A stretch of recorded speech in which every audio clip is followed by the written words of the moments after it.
Hello and welcome to what is just basically going to be a rant.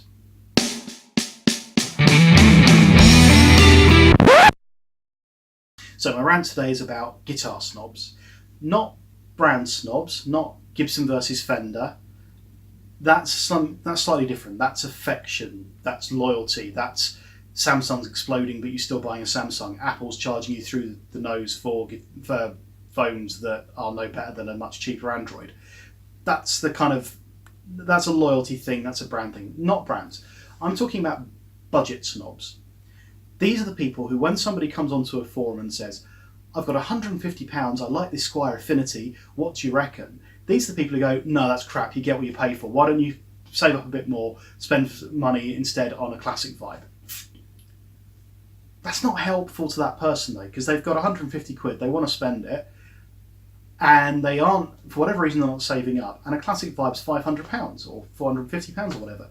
So it's not in their price range. So telling them that it's cheap crap doesn't actually help. So what I tend to do is I go on and say, well, if you're looking at that budget, why not look at Harley Bentons? And I recently got pulled up on this, well, why are you promoting Harley Bentons? And the reason is because for the money, they are better. Now, that's not just my opinion based on me reading about them. I have a Harley Benton bass, I have a Harley Benton Strat, I have obviously an actual Fender Telecaster, and I have played dozens of Squires from the Affinity range, the Bullet range, the Classic Vibe range. And for the money, for your £100 or so, the Harley Benton is nicer. Now, if you have a £150 budget, my advice would be buy a Harley Benton and maybe spend £50 upgrading a few of the bits of hardware, if you're able to. If not, fine. Buy a good gain pedal, buy a Tube Screamer clone or something, which I'll come to in a second. But don't tell them to go and buy a guitar they can't afford. That doesn't help them. And then don't have a go at people who do give them advice on guitars they can afford. That might be better than what they're looking at. Now, half the problem is the people who are saying this, there's a couple of things. One, they've never played the guitars they're saying you shouldn't buy. Or two, they have, but that was years ago and they've got much better guitars now. And their memory of those guitars is they were crap and they were cheap. When I was a kid, there was no real market for cheap guitars. So another bit of advice you keep getting from people my age is, oh, buy second hand, you get more value for money. Now for me, I don't want to buy a second hand guitar nowadays unless it's a vintage guitar, because I want the guitar to tell my story. I want my lovely Fender here. This is going to wear with me, and it's going to get dents and it's going to get scratches, and they're all going to be ones that I've made, and they're going to be my story with this guitar. If this was a 50-year-old Telecaster, I'd love to know the history of it. You know, Joe Bonamassa spends a lot of time understanding the history of the guitars because he wants to know what the story is.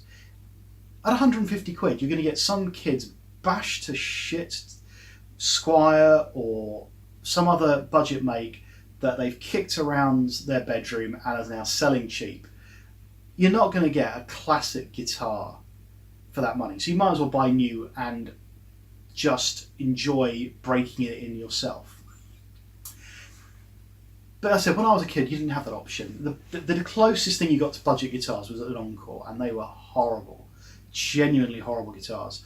Or you might get like a Toys R Us own brand something or other, and they were just dreadful. That's not the same anymore. Mass production is much better now, so the quality that you're getting is better for the money. There are exceptions, there are blips, there are some guitars that come out and are horrible, but you can send them back and get new ones. So when these guys are saying, oh, buy second hand, that's because when they were young, you didn't get good budget new guitars. Just like pedals. When I was younger, and I'm 40, so I'm talking when I was 16, you didn't get budget pedals. You got second hand pedals or you got Boss pedals. That was kind of, or expensive pedals. That was really your playing field. So I would buy second hand pedals. So for instance, this Pearl Octave. This was before things were vintage and retro. This was just a second hand pedal that someone didn't want anymore, and it was 20 quid from a thrift store. On Reverb, these are going for £99 or 100 and something pounds these days because they're now vintage and collectible. Back then, you didn't have brands like Donna who were producing solid, good pedals that sound good for £30. If you're going to spend £30 on a pedal, it'd be made of cheap plastic, will break within a day, and if it was a gain pedal, it would sound like a bee in a tin can. Coco compressor, £13 is still better than what I've spent £30 on back when I was 16. And I'm not a cheapskate, I've got custom boutique pedals, I've got standard pedals. I buy what sounds good and makes sense from a budget perspective, which is why I've got a £500 Telecaster rather than a £1,000 Telecaster, because the made in Mexico just felt exactly the same, if not better than the more expensive American made ones, and financially made much more sense. So the point is, being a snob about how much you can spend on something doesn't help anybody. Telling somebody, oh, don't buy that, that's mass-produced crap, buy something more expensive, isn't going to help somebody who's got a £150 budget. Some kid who's just got his first job and has £150 saved up and wants to go and buy his guitar is not going to spend another 6 months saving up for a classic vibe or a Telecaster, whatever it might be.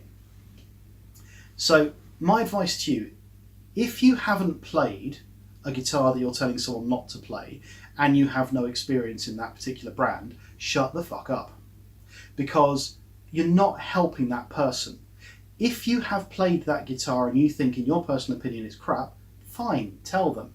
But if it's just, oh, it's cheap and it's Chinese, shut up, sit back down, go and play your expensive Gibson or whatever it is you might have and enjoy yourself. And more power to you because you've got the money to buy it, I hope, or else you're in debt, one of the two. If you've got constructive advice to give to people about guitars you have experience of and have played and fit their budgets, speak freely. You are contributing to society. Otherwise, as I say, shut the fuck up and just piss off. Right. I think that's me done for now. I'll see you soon, and if I haven't alienated you now, please do subscribe.